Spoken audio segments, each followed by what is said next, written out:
right, this is the big one, a very big and important idea, vector functions. We're going to be exploring this for quite a few weeks. Big idea. All right, let's start off here with this little dot here. And I'm going to launch it into space. All right, let's animate it. All right. Okay, look, it's flying through the air. It's a projectile. It's a cannonball. It's whatever. It's peaking here and it's coming back down to Earth and it's going to hit the ground. Okay, that is a projectile. Let's bring it back and start again. What I'm going to introduce is a variable vector. A vector that changes direction and magnitude depending on where that particle is or that cannonball is. All right, let's animate it again.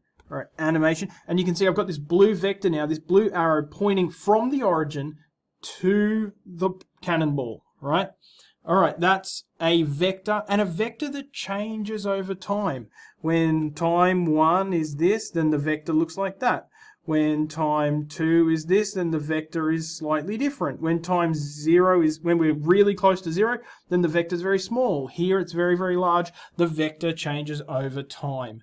Now, a vector function describes that vector at any given time. This is a vector function. Instead of f of x, we have r of t. And instead of having a function like you've done in maths methods, we actually have a vector. You can see an I component here and a j component here. And it's a vector that changes over time because I can sub in a t value and it'll spit out whatever that value ends up being. For instance, if I put t equals 1 in there, I'll get 6. And I can put different t values in here. Now, we can sub in values for t and spit out where our cannonball will be at any given time. So, for example, I wonder where my cannonball will be when time is equal to 1. I can do exactly what I do in maths methods. I can just sub the value 1 into my function.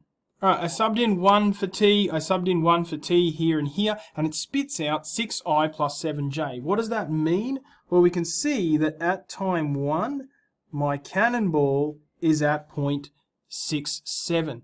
This is like the normal functions you've done, but so much more awesome because you have an x-axis, you have a y-axis, but you also have this new variable that you can tweak, time.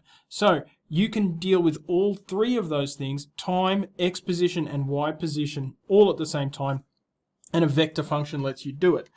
A vector function is just an arrow pointing to a particle across time.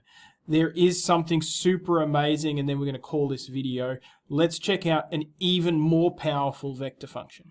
A super amazing thing about vector functions is we can move into 3 dimensions. So we have a 3-dimensional vector function happening here. This is what it is. Ti plus sine tj plus 2 cos t plus 4k.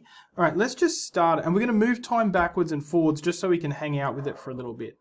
All right, you can see the object, it's moving, it's moving, it's moving. Let's just sort of rotate this a little bit so we can sort of see. All right, so we're in 3 dimensions. All right, I'm just rotating it. Let's not rotate that anymore. But let's speed up the animation. All right, a little bit speedier now. And now let's turn a trace on it so we can see what it's doing. Okay, and hopefully that's starting to make it clearer what's going on. It has created a kind of spiral oval kind of shape in 3 dimensions. And if we look closely at what's going on, it kind of makes sense, right?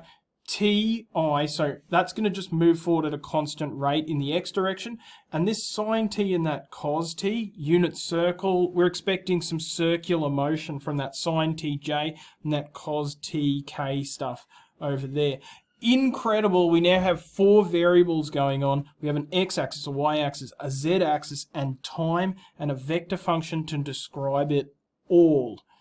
That's what vector functions do in a nutshell, but we are going to do so much with them. Catch you soon.